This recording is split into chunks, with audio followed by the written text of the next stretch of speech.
Bonjour et bienvenue dans cette nouvelle vidéo. Aujourd'hui, le diagnostic du SOPK. Alors, je vais vous parler ici en fait des signes qui pourraient vous indiquer que vous souffrez d'un syndrome des ovaires polykystiques.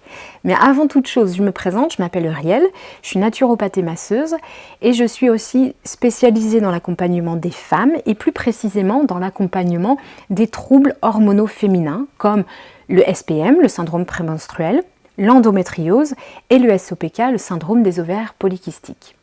Et aujourd'hui, j'avais vraiment envie de faire le point sur ce syndrome des ovaires polykystiques parce que ça m'arrive souvent, de plus en plus souvent, je dois dire, en naturopathie, en prenant le temps de discuter avec vous, en mettant les informations bout à bout, en enquêtant en fait tout simplement, de me dire ça pourrait être un SOPK et de vous demander d'aller voir votre médecin, votre gynécologue pour faire le point avec lui ou elle et avoir un diagnostic clair.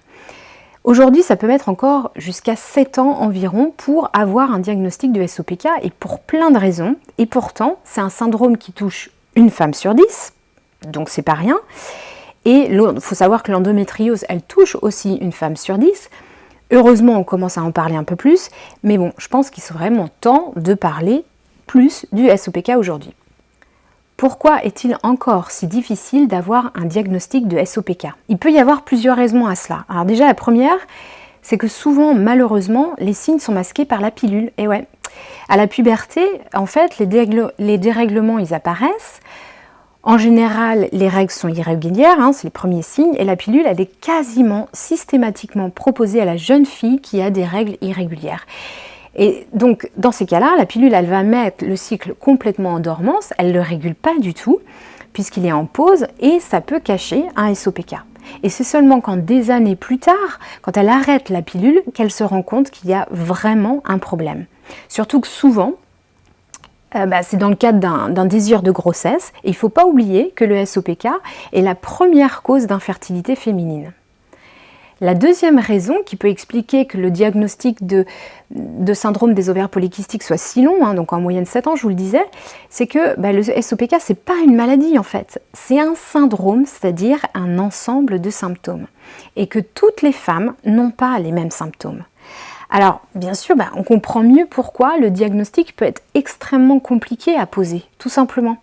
Il faut vraiment voir le SOPK comme un dérèglement à plusieurs niveaux qui peut avoir des conséquences graves sur la santé en termes de surpoids, voire même d'obésité, en termes de syndrome métabolique, voire même de diabète de type 2, et en termes de troubles cardiovasculaires.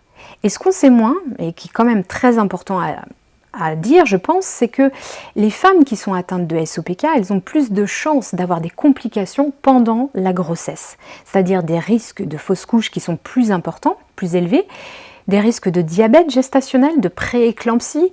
Alors, prééclampsie, en gros, déjà c'est assez grave, mais c'est le fait d'avoir de l'hypertension pendant la grossesse, ça peut avoir des conséquences graves pour la maman et le bébé. Et même des risques d'accouchement prématuré. Donc vous voyez, le SOPK, ce n'est pas juste une question d'infertilité, il y a vraiment des risques importants pour la santé. Et donc le diagnostic est très compliqué à poser. Quels signes peuvent vous faire penser à un SOPK?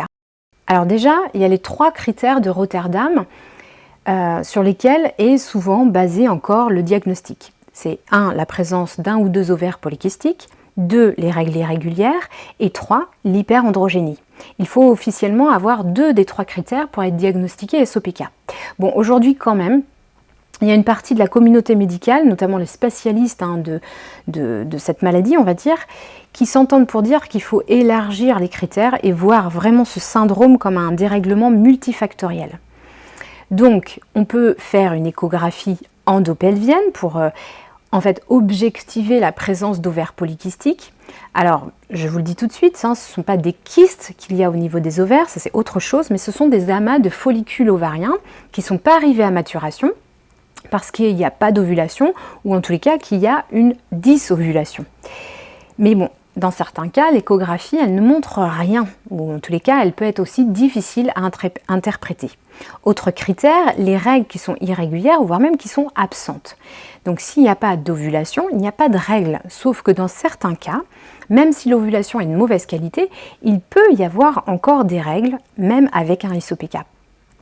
Autre critère, l'hyperandrogénie, c'est-à-dire donc soit une élévation des taux d'androgènes, les hormones dites masculines comme la testostérone notamment, soit la présence de signes cliniques d'hyperandrogénie comme l'acné, l'alopécie, alors l'alopécie c'est la perte de cheveux, et l'hirsutisme, ça c'est l'augmentation de la pilosité, donc il y a des changements notamment au niveau du visage.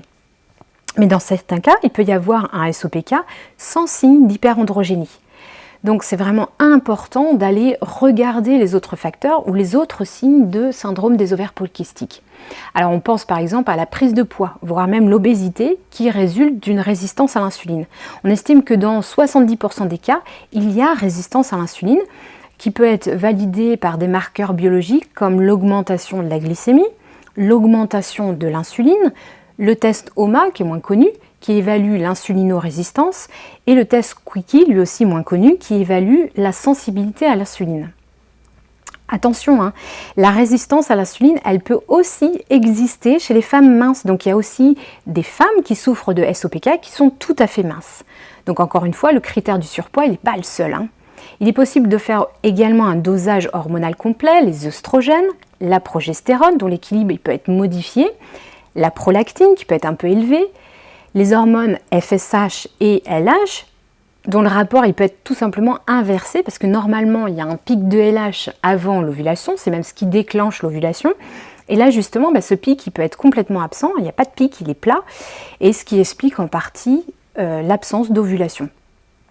Donc je vous le disais aussi, il est possible de doser les androgènes, testostérone, androsténédione, sulfate de déhydroépiandrostérone, donc SDHA ou DHEAS, des termes un peu barbares, mais en tout cas, il peut être dosé et il peut être aussi tout à fait dans les normes, c'est-à-dire qu'il faut vraiment prendre en compte les signes physiques, ce qui a changé, mais ça peut être dans les normes.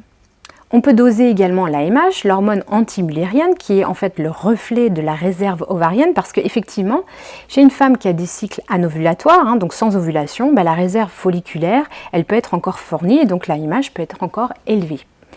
Et enfin, on n'oublie pas le bilan thyroïdien complet, je dis bien complet, parce qu'il n'est pas rare d'observer une hypothyroïdie dans les cas de SOPK.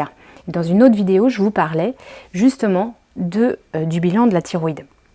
Si vous avez des doutes, vraiment, je ne peux que vous inviter à aller consulter votre médecin, votre gynécologue ou même un endocrinologue spécialisé pour faire le point et avoir un diagnostic clair.